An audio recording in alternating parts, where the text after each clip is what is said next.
اگلا سوال ہماری ایک اسلامی بہن کی طرف سے جو انتہائی دردناک ہے. جی. اسلام دین فطرت ہے اور ہم مسلمانوں کو عدل و مساوات کا حکم دیتا ہے، لیکن ہمارے معاشرے میں ہندوانہ اثرات آج تک موجود ہیں. ایک طرف تو مظلوم بیوی کو ہمیشہ خاوند اور اس کے خاندان والوں کی جانب سے ملنے والے ظلم و ستم پر صبر کی تلقین کی جاتی ہے، جبکہ دوسری طرف مردوں کو کھلی چھٹی ہے کہ وہ اپنی بیوی کو مار پیٹ بھی سکتا ہے. اگر وہ مظلوم بیوی کو گلا شکوہ کرے تو اس بیچاری کو خاوند کے فضائل اور حقوق گنوائے جاتے ہیں. بالکل صحیح کہا. اس کے برعکس خاوندوں کو سمجھانے یا صبر کی تلقین کرنے کا کوئی بندوبست موجود ہی نہیں ہے. ٹھیک.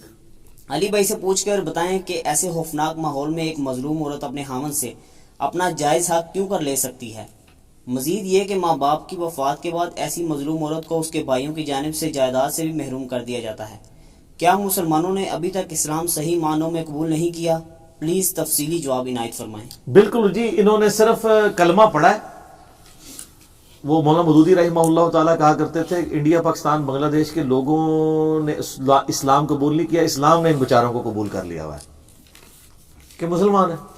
اگر انہوں نے اسلام قبول کیا ہوتا تو اللہ اور اس کے رسول کو بھی مان رہے ہوتے اور اللہ اور اس کے رسول کی بھی مان رہے ہوتے عز و جل و صلی اللہ علیہ وسلم. پھر ان کو پتا ہوتا کہ ہیومن ڈگنیٹی کس چیز کا نام ہے. اور میں بالکل وثوق سے کہتا ہوں کہ ہمارے سب کانٹیننٹ کے معاشرے میں عورت مظلوم ہے، بہت مظلوم ہے. یہ بالکل ٹھیک انہوں نے کہا ہے کہ عورتوں کو تو فضائل سنائے جاتے ہیں کہ جناب خامد کا یہ حق، خامد کا یہ حق، اور خامد مارتا رہے. اس کو کوئی نہیں سمجھاتا کہ یار تجھے بھی تیری بیوی کے بارے میں پوچھا جائے گا. As far as human dignity is concerned, مرد و عورت اسلام میں برابر ہے. ہیومن ڈگنیٹی میں، انسانیت کی جو عظمت ہے، اس میں مرد و عورت میں کوئی فرق نہیں ہے. اور اللہ تعالیٰ نے اس چیز کو قرآن حکیم میں بڑا کیٹاگوریکل مینشن کیا اس مرد و عورت کے فرق کے ساتھ.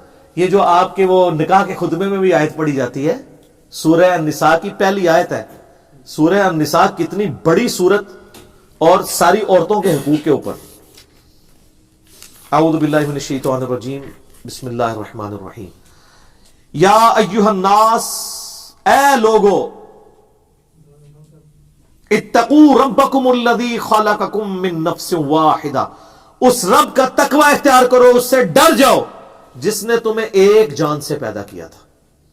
وخلق منہا زوجہا، اور اسی ایک جان سے اس کی بیوی بھی بنائی تھی، یعنی حضرت آدم علیہ السلام کی پسلی سے اماں حوا پیدا ہوئی، یعنی اوریجن تو ایک ہے. وبث منہما رجالا کثیرا ونساء، اور پھر اس میاں بیوی سے کثیر تعداد میں مرد و عورت زمین میں پھیلا دیے. واتقوا اللہ الذی تساءلون بہ والارحام، اس اللہ کا تقوی اختیار کرو کہ جس کے واسطے سے تم ایک دوسرے سے سوال کرتے ہو، اور رحمی رشتوں کا تقدس اس اللہ کی وجہ سے کرتے ہو. الٹیمیٹلی یہ ہوتا ہے نا، جب کہ جھگڑا ہو تو کہتے ہیں یار خدا واسطے معاف کرتے. تو اللہ فرما رہا ہے جس اللہ کا نام لے کے اپنے مسئلوں کو الٹیمیٹلی سالو کرواتے ہو نا، اس سے ڈرو بھی. ان اللہ کان علیکم رقیبا، بے شک اللہ تعالیٰ تمہیں دیکھ رہا ہے جو کچھ تم اعمال کر رہے ہو. تو ہیومن ڈگنیٹی میں سب برابر ہے. پھر سورہ الحجرات میں بھی آیا نا کہ اللہ تعالیٰ نے تمہیں قبیلوں میں، خاندانوں میں اس لیے بانٹا ہے تاکہ تمہاری پہچان ہو. ان اکرمکم عند اللہ اتقاکم، اللہ کے نزدیک وہی عزت والا ہے جو تقوی والا ہے. پھر یہ نہیں دیکھا جائے گا بھی سیدہ فاطمہ جو ہے وہ جنتی عورتوں کی سردار کیوں ہے، کسی مرد کو کیوں نہیں بنایا گیا. سر انہوں نے پرفارم کیا. اور ابو لہب حضور کا سگا چچا ہے، دوزخ میں جائے گا، پرفارم نہیں کیا. پرفارم کرے گا تو اس کو بینیفٹ ملے گا. تو ہیومن ڈگنیٹی میں یہ چیز یاد رکھیے گا. اور آپ علیہ السلام کا آخری خطبہ جو اکثر ہم ٹی وی چینلز پہ بھی دیکھتے ہیں، مسند احمد میں صحیح سند سے حدیث ہے، آپ علیہ السلام نے حجۃ الوداع کے موقع پہ فرمایا تھا، اے لوگو، اللہ تعالیٰ نے سیدنا آدم علیہ السلام کو مٹی سے پیدا کیا تھا، تم سب اسی آدم کی اولاد ہو. اور آدم مٹی سے پیدا ہوئے تھے، کسی گورے کو کالے پر، کسی کالے کو گورے پر، کسی سرخ کو سیاہ پر، کسی سیاہ کو سرخ پر. کوئی کسی عربی کو اجمی پر، کسی اجمی کو عربی پہ کوئی فضیلت نہیں ہے مگر تقوی کی بنیاد کے اوپر. کوئی یعنی ہیومن ڈگنیٹی میں کوئی فرق نہیں ہے، برابر ہے. البتہ جب مرد و عورت مل کے ایک خاندان کو وجود دیں گے، پھر خاندان ایک ادارہ ہے. ادارے میں ظاہر ہے کہ ایک ادارے کے دو ہیڈ نہیں ہو سکتے، وہ ایک ہی ہوگا. پھر اس میں سورہ نساء میں ہے الرجال قوامون علی النساء، مرد عورتوں پہ حاکم بنائے گئے. حاکم کا یہ مطلب نہیں ہے ان کی پھینٹی لگائیں، مراد یہ ہے کہ پھر الٹیمیٹلی جب ٹائی پڑے گی تو مرد کی بات مانی جائے گی، باقی وہ جو غلط کام کرے گا وہ اللہ کے حضور جواب بھی دے گا. ظاہر ہے پھر اس طرح معاشرے کا نظام نہیں چل سکتا نا جب دو ہوں. کسی بھی آرگنائزیشن کا بھی ایک ہی ہیڈ ہو سکتا ہے، نیچے آپ جتنے مرضی لگا لیں اوپر تو ایک ہی ہوگا نا، یہ نظام چل نہیں سکتا. تو اس کی وجہ سے شاید بعض مردوں کے دماغ کے اندر یہ خمار آ گیا کہ جی وہ عورتوں کی پھینٹی لگانا شروع کر دیں گے. سورہ نساء میں یہ آتا ہے کہ اگر تمہیں اپنی عورتوں کی کچھ باتیں ناپسند ہیں تو ان میں کئی پسندیدہ عادتیں بھی تو ہوں گی. یعنی اتنی سختی کے ساتھ اسلام میں اس چیز کی ترغیب دلائی گی کہ آپ نے عورتوں کی رسپیکٹ کرنی ہے. اور دیکھیں اللہ نے کیسا بندوبست کیا ہے. عورت جب چھوٹی ہوتی ہے تو باپ کی شفقت میں، جوان ہوتی ہے تو خاوند کی محبت میں، اور بڑھاپے کو پہنچتی ہے تو اولاد نے اس کی رسپیکٹ کرنی ہے. بخاری میں حدیث ہے، نبی علیہ السلام سے ایک شخص نے آ کے پوچھا مجھ پہ سب سے زیادہ حق میرا کس کا ہے؟ حسن سلوک کے اعتبار سے سب سے زیادہ میرا حقدار کون حق رکھتا ہے مجھ پہ مخلوقات میں سے؟ تو نبی علیہ السلام نے فرمایا تیری ماں. اس نے پھر پوچھا، فرمایا تیری ماں. پھر پوچھا، فرمایا تیری ماں. چوتھی دفعہ فرمایا تیرا باپ. باپ کا چوتھا نمبر ہے، پہلے تین کے تین نمبر ماں کے ہیں. اب یہاں پہ عورتیں اوپر ہیں. حتیٰ کہ سنن نسائی میں حدیث ہے جنت تیری ماں کے قدموں کے پاس ہے. یعنی یہ فزیکلی پاس نہیں، مراد یہ کہ ماں کی خدمت کر کے تم جنت کما سکتے ہو. لیکن یہاں پہ چونکہ ایک ایشو عورت کے اعتبار سے ڈسکس ہو رہا ہے کہ اس کے خامند نے اس کو رسپیکٹ دینی ہے. تو اس میں ظاہر ہے کہ جب دین کی تعلیم نہیں ہوگی تو عورتوں کا استحصال اسی طریقے سے ہوگا. اور پھر یہ جو آپ آج کل این جی اوز کے اوپر غصہ کھاتے ہیں کہ وہ ہماری عورتوں کو دلیر کر رہے ہیں مردوں کے اوپر، تو سر مردوں نے کون سے عورتوں کو بیسک ہیومن رائٹس دی ہیں کہ ان کی عورتیں ان پہ دلیر نہ ہوں؟ آپ خود ایڈ فیول ٹو فائر کر رہے ہیں. آپ کیوں نہیں عورتوں کو حقوق دے رہے؟ کیوں جدادیں ان کی دباتے ہیں؟ وہ کہتے ہیں جی بہن نے معاف کر دی ہے. نہ، بہنوں سے بھی پوچھیں، وہ کہتے ہیں یا تو ہم بھائی رکھ لیں یا جداد رکھ لیں. کسی حد تک ٹھیک ہے. آج اگر کوئی شخص اپنی بیوی کو چھوڑتا ہے وہ عورت کہاں جائے گی؟ میکے. اگر ماں باپ فوت ہو گئے تو بھائیوں کے پاس جائے گی نا. تو عورت پوری زندگی انسیکیور گزارتی ہے کہ کسی بھی خاوند کا دماغ پھرتے کو ٹائم لگتا ہے. پھر پاکستانی خاوند تو اس نے پیچھے بھی اپنا رکھا ہوتا ہے کہ اس نے مجھے چھوڑ دیا تو میں کہاں جاؤں گی. تو وہ پھر اگر اس کو سیکیورٹی ہو کہ وہ پیچھے بھی میرے بھائی مسلمان ہیں، اگر میں نے جداد لی اپنا حق تو وہ میرے لیے فرعون نہیں بنیں گے اور کہیں گے اس کا حق تھا، تو وہ بے فکر ہو کے لے گی حق.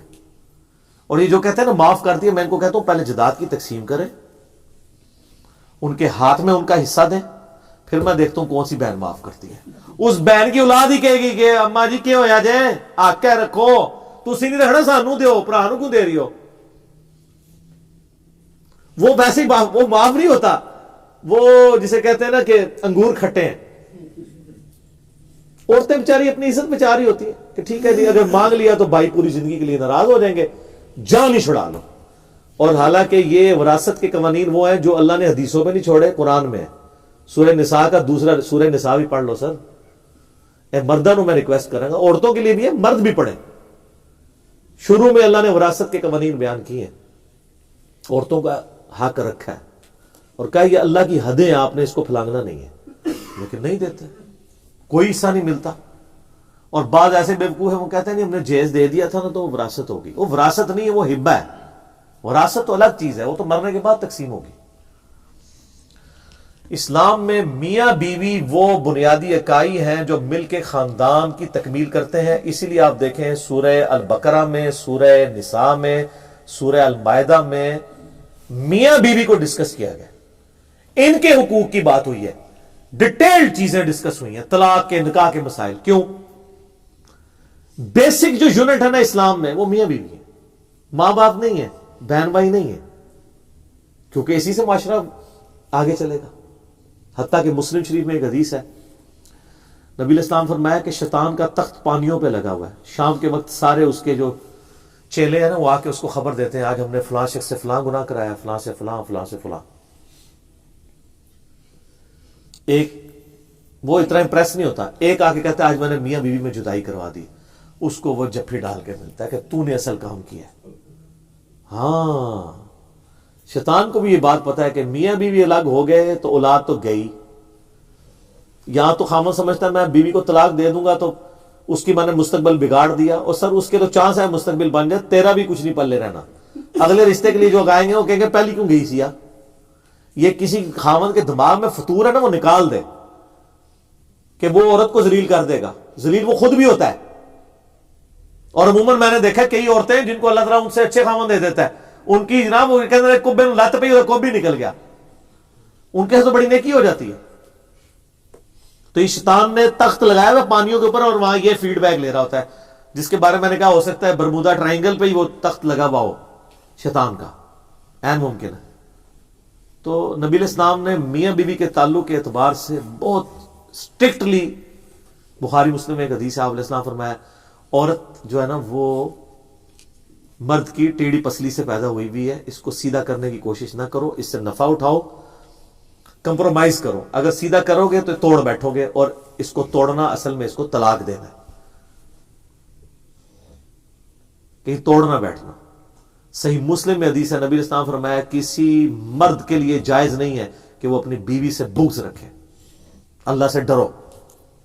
یہاں بغض رکھ لیتے ہیں نا، اگر تم اس میں الفاظ ہیں، اگر تمہیں اس کی کچھ عادتیں ناپسند ہیں تو دیکھو اس میں کئی خوبیاں بھی تو موجود ہوں گی، ان کو یاد کر لو. یہاں پہ وہ کہتے ہیں نہیں. پھر بخاری مسلم حدیث ہے، آپ نے میں کیسے ہو مرد تم لوگ کہ صبح کے وقت اپنی بیوی کو مارتے ہو اور پھر رات کو اسی بیوی کو اپنے پاس بلاتے ہو ازدواجی تعلق کے لیے. جیسے کتنی ٹیکنیکل بات کی ہے. تو وہ آ بھی جائے گی تو کس موڈ کے ساتھ آ رہی ہوگی. تو آپ علیہ السلام نے یعنی یہ جو عورتوں کی پٹائی کا جن لوگوں کو شوق ہوا ہے نا، تو میں تو کہتا ہوں جو مرد بھی ادھر ادھر منہ مارتے ہیں نا، ان کی عورتوں کو بھی چاہیے کبھی کبھار تھوڑا سا کر دیا کریں پٹائی کی، لیکن چہرے پہ نہ مارا کریں. یہ نبی علیہ السلام نے منع کیا. بخاری مسلم میں حدیث ہے کہ آپ نے چہرے پہ نہیں مارنا.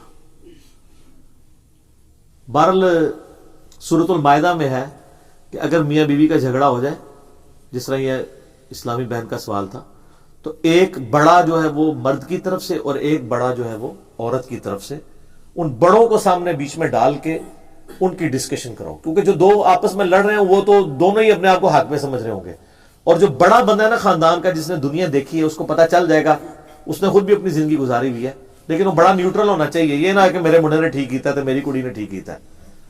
خاندان کے بڑوں کو انوالو کریں اور وہ بڑے ڈیسائیڈ کریں تو انشاءاللہ تعالی معاملات بہتر ہو جاتے ہیں. باقی اگر نہیں بھی بہتر ہو رہے پھر ٹھیک ہے طلاق کریں. یہ بڑا ظلم ہے کہ وہ جوانی سے لے کے تو بڑھاپوں میں نے 30 سال کے بعد بھی طلاقیں ہوتی دیکھی ہیں. نئی بری ہوتی ہے، وہ بہنیں بیچ میں آ جاتی ہیں، انہیں جی نبھاؤ، بھابیاں آ جاتی ہیں نبھاؤ، کرتے کرتے الٹیمیٹلی. تو یہ طلاق ترمذی میں حدیث ہے، سنن ابن ماجہ میں، سنن ابی داؤد میں، کہ اللہ کو حلال چیزوں میں سب سے زیادہ ناپسند طلاق ہے. لیکن ہے حلال ہے. ناپسند اس لیے کہ اللہ چاہتا نہیں ایسا ہو. حلال اس لیے کہ کبھی واقعی جینوئن ضرورت پڑتی ہے. کسی شخص کے سینے پہ آپ گرائنڈر چلا سکتے ہیں؟ نہیں. لیکن جب بائی پاس کرنا ہوگا تو گرائنڈر تو چلانا پڑتا ہے، کیونکہ آپ اس کی جان بچا رہے ہیں. تو جب یہاں تک نوبت آ جائے پھر علیحدگی اختیار کرنی چاہیے. یہ زبردستی گھسیٹ کے رشتے نہیں نبھانے چاہیے. اور یہ یاد رکھیے گا خاوندوں کے لیے، جس طرح آپ کو حق ہے نا کہ آپ اپنی بیوی کو طلاق دے سکتے ہیں، آپ کی بیوی کو بھی حق ہے کہ وہ خلا لے سکتی ہے. آپ اس کو زبردستی روک نہیں سکتے. صرف یہ وعید ہے کہ جامع ترمذی میں حدیث ہے کہ جس عورت نے بغیر وجہ کے اپنے خاوند سے طلاق لی وہ جنت کی خوشبو بھی نہیں پائے گی، لیکن دنیا میں طلاق اسٹیبلش ہو جائے گی.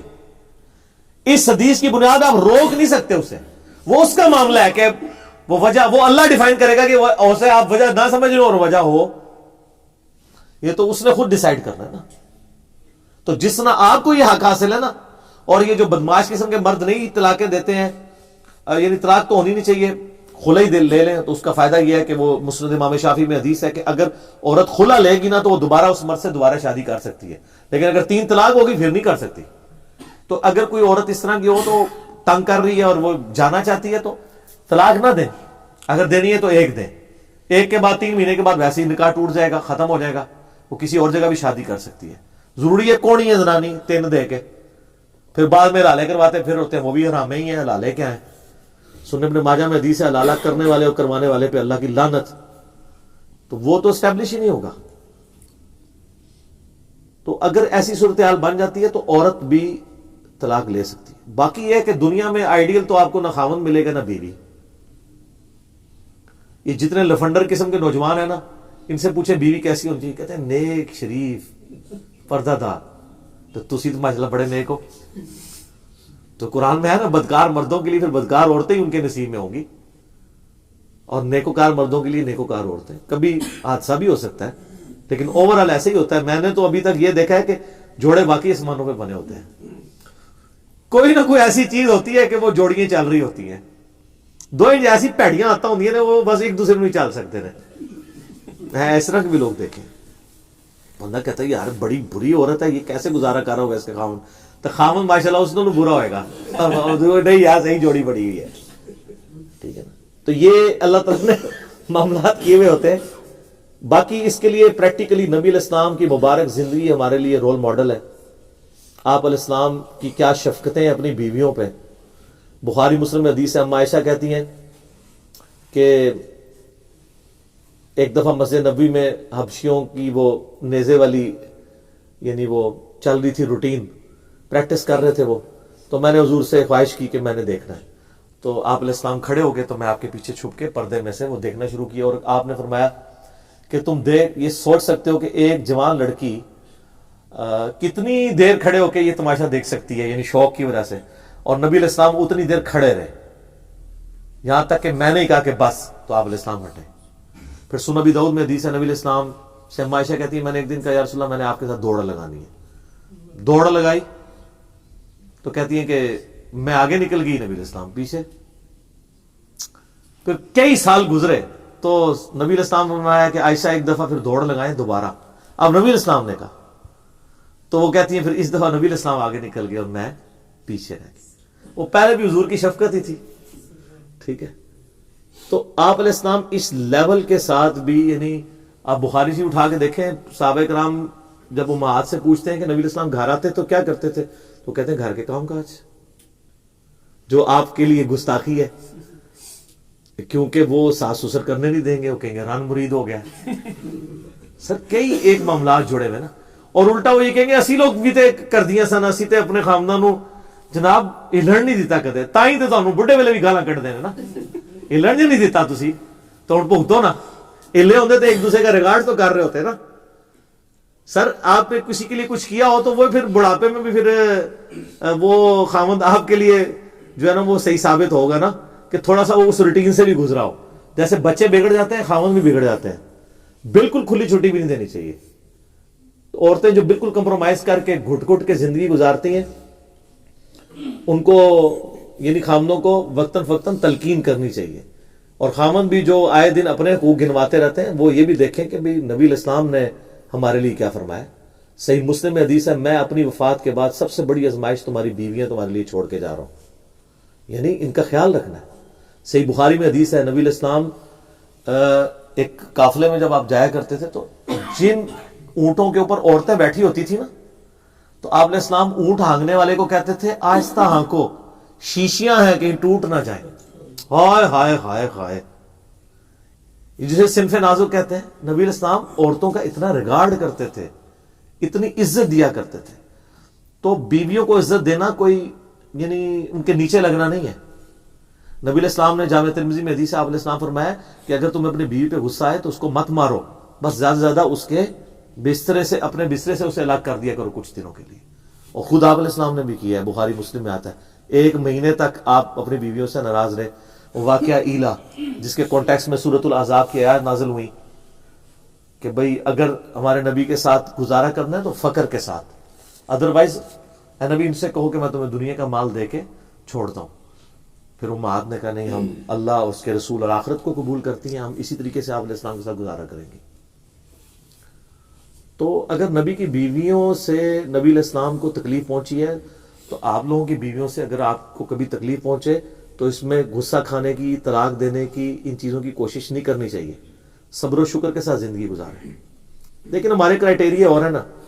صحیح مسلم میں حدیث ہے عورت سے 4 وجہ سے شادی کی جاتی ہے: اس کی خوبصورتی کی وجہ سے، اس کے حسب نسب کی وجہ سے، اس کے مال کی وجہ سے، اور اس کے دینداری کی وجہ سے۔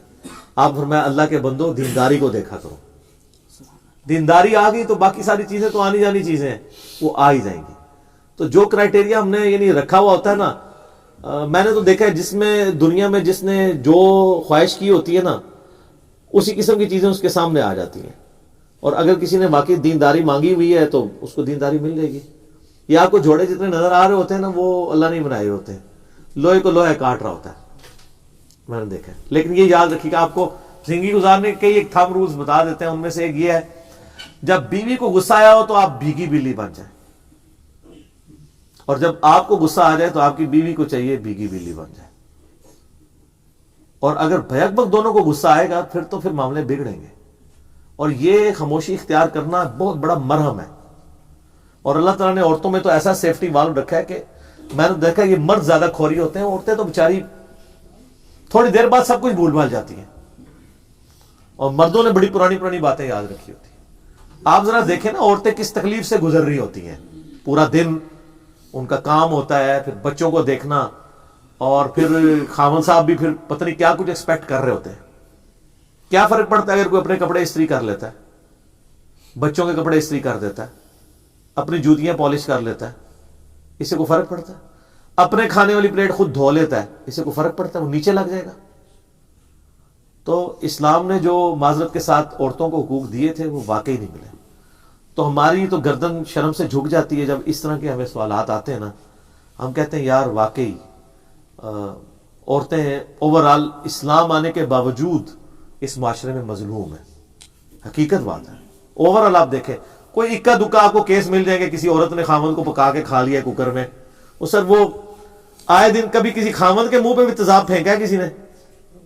یہ آئے دن تیزاب کے واقعات عورتوں کے لیے آتے ہیں نا۔ کبھی کسی خامند کے اوپر بھی چولہا پھٹا ہے، عورتوں کے لیے پھٹ رہے ہوتے ہیں نا۔ زیادہ تر عورتیں مظلوم ہیں اس معاشرے کے اندر سٹل۔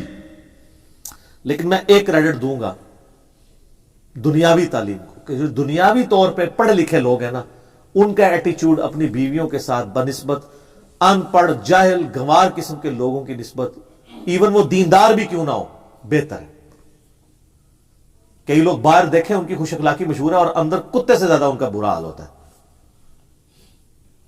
کتا تو پھر بھی تھوڑی دیر خاموش ہو جاتا ہے، لیکن وہ اپنے، اور سر یاد رکھیے گا جامعہ ترمذی میں حدیث ہے، تم میں سب سے بہتر وہ ہے جو اپنے گھر والوں کے لیے، بیوی بچوں کے لیے بہتر ہو۔ باہر کی خوش اخلاقی کو چاٹنا ہے؟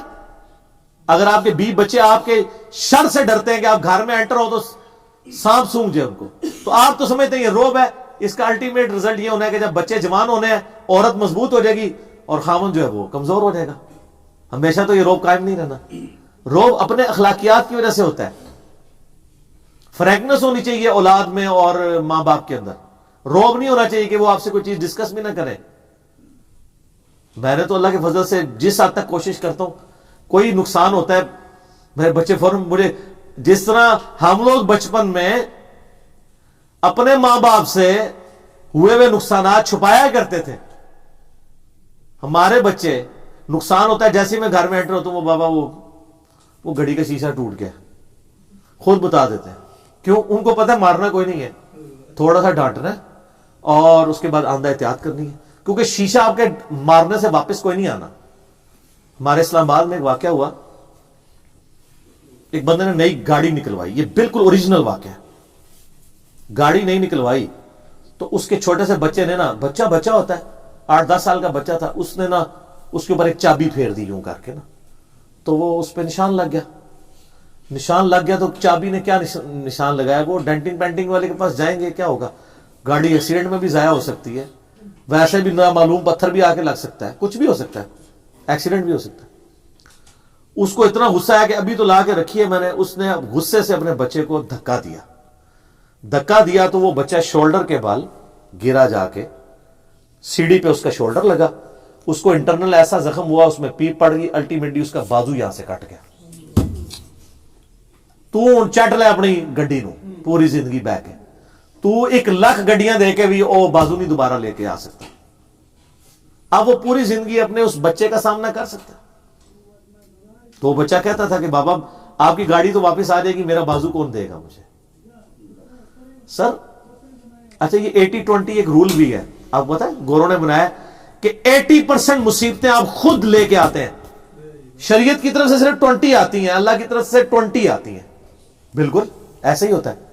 آپ دیکھیں مثلا میں آپ کو بتاتا ہوں, کوئی بندہ دفتر میں لیٹ ہوا ہے, اب لیٹ ہوا ہے, اس کی وجہ سے روٹ ڈرائیونگ کرتا ہے, ٹھوک دیتا ہے راستے میں کسی کو بندہ مار جاتا ہے, تو پھر وہ کہے گا یار آج میں چھٹی بھی کر لیتا, خیر تھا بندہ نہ میرے سے مرتا, میں تو پوری زندگی تاریخیں بھگتوں گا. لاکھوں روپے دے کے جان چھوڑتی ہے کورٹ سے. تو وہ مصیبت تو 20% بھی نہیں تھی, 80% نے خود کما لی. جس طرح اس بندے نے بھی, وہ ڈینٹنگ پینٹنگ والے نے 2000-3000 لے لینا تھا, یہ شولڈر تو کروڑوں اربوں روپے کا بھی نہیں لگ سکتا, تو بازو ہی کٹ گئی. تو ہمیشہ یہ جب بھی کوئی اس طرح کا مسئلہ آئے, میں اپنی زندگی میں فوراً یاد کرتا ہوں, کوئی مسئلہ مس ہینڈل ہو جائے نا, اس وقت خاموشی اختیار کر لیں, کیونکہ اس کے بعد جو مس ہینڈلنگ ہونی ہے نا وہ 80% ہونی ہے, اور آپ نے کہنا ہے کاش یار یہ میں بعد والا کام نہ کرتا, پہلے کی تو ریمیڈی ہو ہی جانی تھی, اب میں کیا کر بیٹھا ہوں. افراتفری مچا دیتے ہیں لوگ, وہ کیا ہو گیا, اس کے لیے آپ کو چیزیں کیلکولیٹ کرنی ہوگی کہ اچھا یہ ہو گیا, اس کا اب کچھ ہو سکتا ہے, یہ ہو سکتا ہے. تسلی سے بیٹھ کے سوچے تو آپ کو پتہ چلے گا یار اتنا بڑا بھی نہیں کوئی بگاڑ آیا, اس کو ہینڈل کیا جا سکتا ہے. لیکن اس کے اگینسٹ جو آپ واویلا ڈال دیتے ہیں, جو مصیبت کھڑی کر دیتے ہیں, وہ پھر ایک مصیبتوں کی ایک چین شروع ہو جاتی ہے اور وہ ریورس نہیں ہوتی. میں اس پہ گھنٹوں بول سکتا ہوں, لیکن میں نے چند ایک باتیں سامنے رکھی ہیں, اور میں مردوں سے ریکویسٹ کروں گا کہ مرد بننا یہ نہیں ہے کہ عورتوں کو مارو, آدم کے بچے بنو, آدمیت لے کے آؤ اپنے اندر, انسانیت لے کر آؤ, بیویوں کی عزت کرو. اور آخر میں ایک میں آپ کو حدیث بتاتا ہوں, صحیح مسلم میں حدیث ہے, نبی علیہ السلام نے فرمایا یہ دنیا برتنے کی جگہ ہے اور سب سے بہترین متاع نیک بیوی ہے. یعنی اس کائنات میں سب سے بڑی دولت دنیا کی زندگی گزارنے کے لیے انسان کے لیے نیک بیوی ہے. تو اب یہ نہ ہو کہ آپ خود تو بدکار ہیں اور آپ سمجھتے ہیں کہ میری بیوی مجھ سے زیادہ نیک ہو. جس طرح کے آپ ہیں اسی قسم کی آپ کو بیوی ملی ہے, اللہ کا شکر ادا کریں, زیادہ تر کو بہتر ملی. یہ زیادہ جو یہ دماغ خراب ہے نا مردوں کے, میں نے دیکھا. عورتیں بہت کم برائی میں انوالو ہوتی ہیں. عورتیں تو عموماً ان کی جو تربیت ہوئی بھی ہوتی ہے نا, وہ بیچاری شادی کے بعد خاوند کو ہی سب کچھ سمجھ رہی ہوتی ہیں. یہ کوئی 2-4 کیسز جو میڈیا میں رپورٹ ہوتے ہیں, یہ کروڑوں میں سے 2-3 ہیں. یہ پورے معاشرے کی عکاسی نہیں کرتے, لیکن مردوں میں اکثریت ہے جو اس طرح کے برے کاموں میں انوالو ہوتے ہیں. تو وہ جب انوالو ہوتے ہیں پھر ان کی بیویاں بھی اگر ہو جائیں تو ان کو غصہ کھانے کی ضرورت نہیں ہے, وہ خود بھی تو یہی کچھ کر رہے ہوتے ہیں. تو اللہ کا شکر ادا کریں, اور جو گیون حقوق ہے نا بیویوں کے وہ ان کو دیں. اللہ سے ڈریں, اللہ کے حضور آپ نے پیش ہونا ہے, اور بچت کوئی نہیں ہونی ہے. لیکن دوسری طرف اگر آپ نے بیوی بچوں کا خیال رکھا تو مسلم شریف میں حدیث ہے کہ سبحان اللہ بھی صدقہ ہے, الحمدللہ کہنا بھی صدقہ ہے, لا الہ الا اللہ بھی صدقہ ہے, اللہ اکبر بھی صدقہ ہے, انسان کا راستے سے تکلیف دہ چیز دور کرنا بھی صدقہ ہے, انسان کا اپنے بیوی بچوں کے منہ میں نوالا ڈالنا بھی اللہ کے حضور نیکی اور صدقہ ہے, حتیٰ کہ تمہارا اپنی بیویوں کے ساتھ ازدواجی تعلق قائم کرنا بھی صدقہ ہے, اس میں بھی تمہیں ثواب ملے گا. صحابہ نے کہا باقی ساری چیزیں تو سمجھ آتی ہیں, یہ جو ازدواجی تعلق ہے اس پہ بھی آپ نے فرمایا اگر یہی تعلق تم کسی ایسی عورت سے پورا کرو جو تمہارے لیے حلال نہیں ہے تو کیا تمہیں گناہ ملے گا؟ کہا یا رسول اللہ ملے گا. تو فرمایا اس پہ تمہیں پھر ثواب بھی ملے گا. سبحان اللہ, یہ ہے اسلام کا کانسیپٹ نیکی کا. ٹھیک ہو.